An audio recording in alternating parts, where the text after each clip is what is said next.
Poutine, chef du gouvernement de Russie, devient président de la Fédération de Russie pour 2 mandats et nomme Medvedev chef du gouvernement.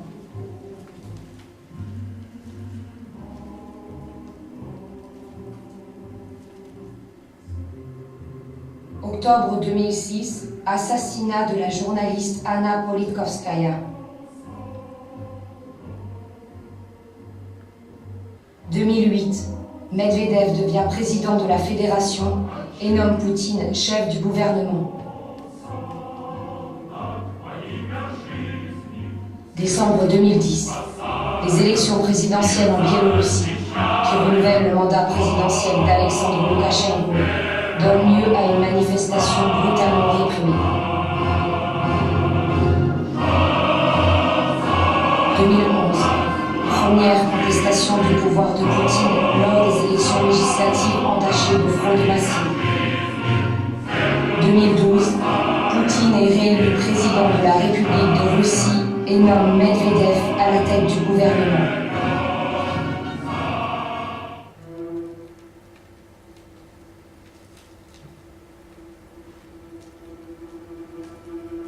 La civilisation soviétique.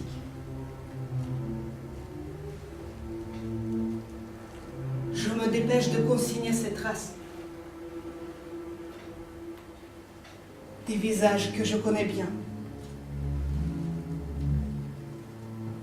Je pose des questions, non sur le socialisme, mais sur l'amour, la jalousie, l'enfance, la vieillesse, sur la musique, les danses, les coupes de cheveux, sur les milliers de détails d'une vie qui a disparu. C'est la seule façon d'insérer la catastrophe dans un cadre familier et d'essayer de raconter quelque chose, de deviner quelque chose. Je n'en finis pas de m'étonner de voir à quel point une vie humaine ordinaire est passionnante.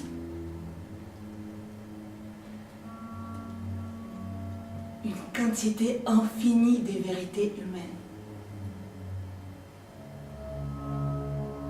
L'histoire ne s'intéresse qu'aux faits.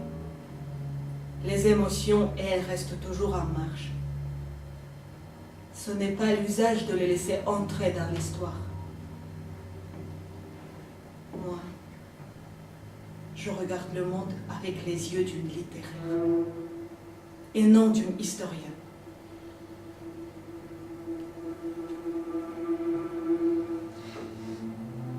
Je suis étonnée par l'être humain.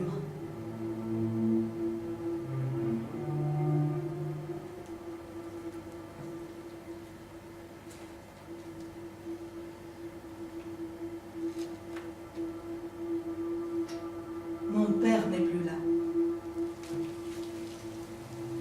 Et je ne peux terminer une conversation que j'ai eue avec lui. Il m'avait dit que pour eux, mourir à la guerre était plus facile que pour les jeunes gens peu aguerris qui se font aujourd'hui tuer en Tchétchénie.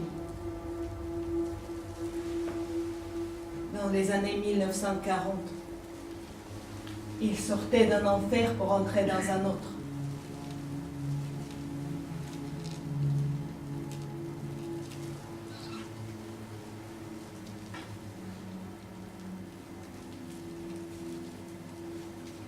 Avant la guerre, il avait fait ses études à Minsk, dans un institut de journalisme.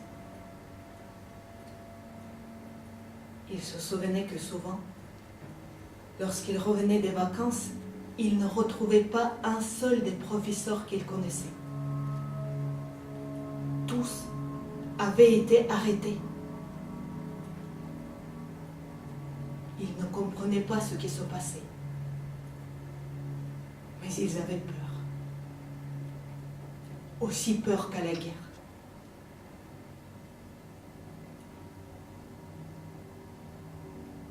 Je n'ai pas eu beaucoup de conversations à cœur ouvert avec mon père.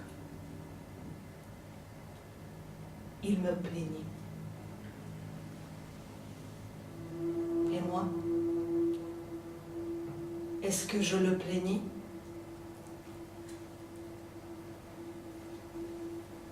Il m'est difficile de répondre à cette question. Nous étions sans pitié pour nos parents. Nous étions sans pitié pour nos parents.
C'était notre façon de nous exprimer.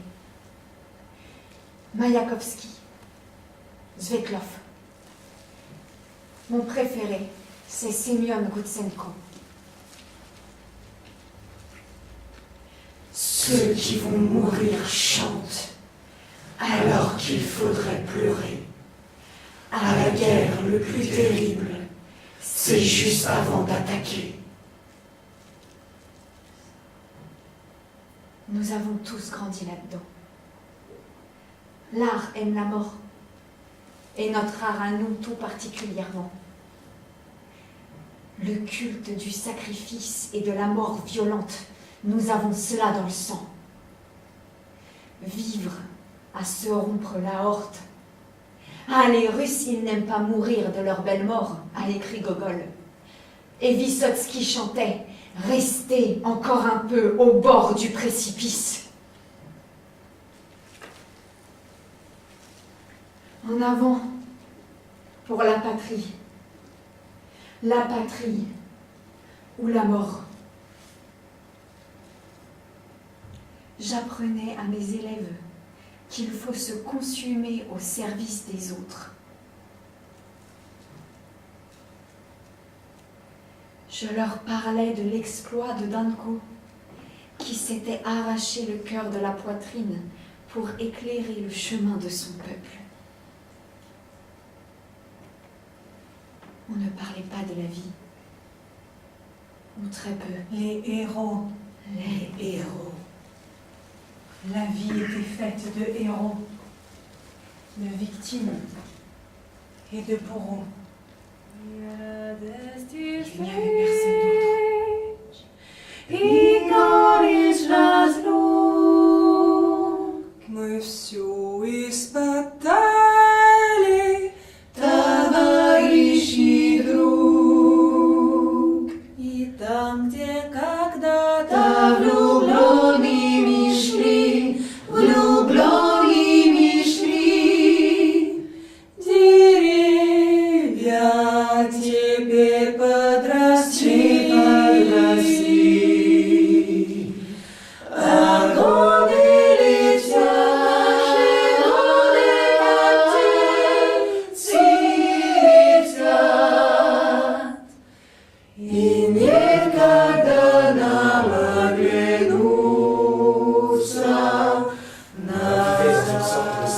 Perpétuelle de la guerre. Quand j'étais au jardin d'enfants, la maîtresse nous avait emmenés devant le monument à Marat Kazai, le héros pionnier. Regardez les enfants, Disait-elle. c'est un jeune héros. Il s'est fait exploser avec une grenade. Et il a anéanti beaucoup de fascistes. Quand vous serez grand, vous devrez être comme lui. Nous aussi, il faudrait qu'on se fasse exploser avec une grenade. Il allait falloir que je meure. Je serai couché quelque part tout seul. Je serai couché quelque part tout seul. Je serais couché quelque part tout seul. Sans mon papa et ma maman. Et puisque je pleurais, cela voulait dire que je n'étais pas un héros. Que je n'étais pas un héros. J'en suis tombé malade.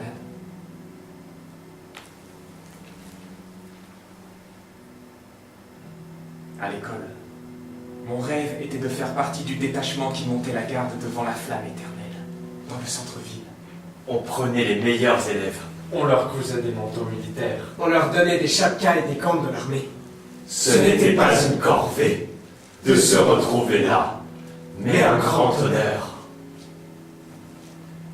On écoutait de la musique occidentale. On essayait de se procurer des jeans. Il y en avait déjà chez nous. Le symbole du XXe siècle, comme la Kalachnikov. Mon premier jean portait l'étiquette Montana. Ça, c'était cool. Mais la nuit, je rêvais que je me jetais sur l'ennemi avec une grenade. Mais la nuit, je rêvais que je me jetais sur l'ennemi avec une grenade. Mais la nuit, je rêvais que je me jetais sur l'ennemi avec une grenade. Mais la nuit, je rêvais que je me jetais sur l'ennemi avec une grenade. Le communisme, c'est l'avenir de l'humanité. Il n'y a pas d'alternative. Sur les portes du camp des Solovki, il y avait le slogan bolchevique. Nous mènerons d'une main de fer l'humanité vers le bonheur. Je n'ai aucune envie de descendre dans la rue ni de faire quoi que ce soit. Il vaut mieux ne rien faire, ni le bien ni le mal. Ce qui est bien aujourd'hui sera mal demain. Les gens les plus dangereux, ce sont les idéalistes. J'aime ma patrie, mais je ne compte pas y vivre. Ici, je ne pourrais pas être aussi heureuse que je le veux. Je suis peut-être une idiote, mais je ne veux pas partir. Et pourtant, je pourrais. Moi, je ne partirai pas. C'est plus amusant de vivre en Russie. En Europe, ça déchire pas autant. Notre patrie, vaut mieux l'aimer de loin. Aujourd'hui, on a honte d'être russe. Nos parents vivaient dans un pays de vainqueurs. Et nous, on vit dans un pays qui a perdu la guerre froide. Il n'y a pas de quoi être fier. J'ai pas l'intention de me tirer. J'ai un business ici. Tout ce que je peux dire, c'est qu'on peut très bien avoir une vie normale en Russie.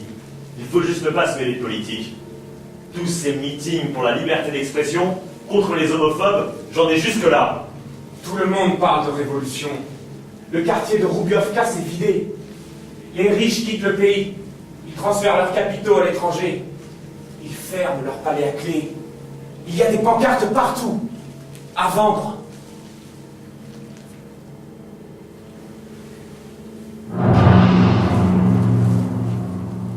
Ils sentent bien que le peuple est déterminé. Personne ne va rien lâcher de son plein gré. Et ce sont les Kalachnikov qui vont parler. Il y en a qui gueulent. La Russie derrière Poutine. La Russie derrière Poutine. Et d'autres. La Russie sans Poutine. La Russie sans Poutine.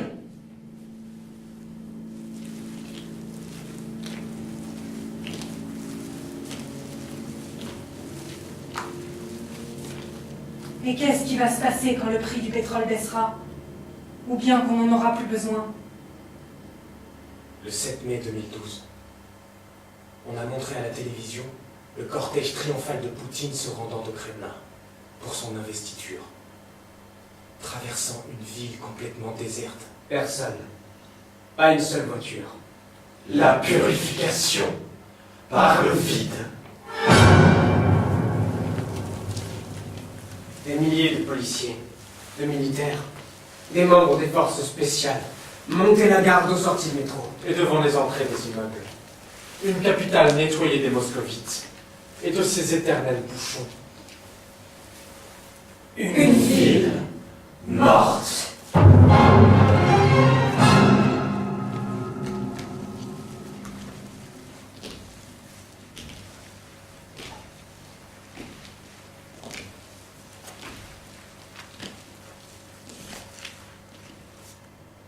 à propos de l'avenir.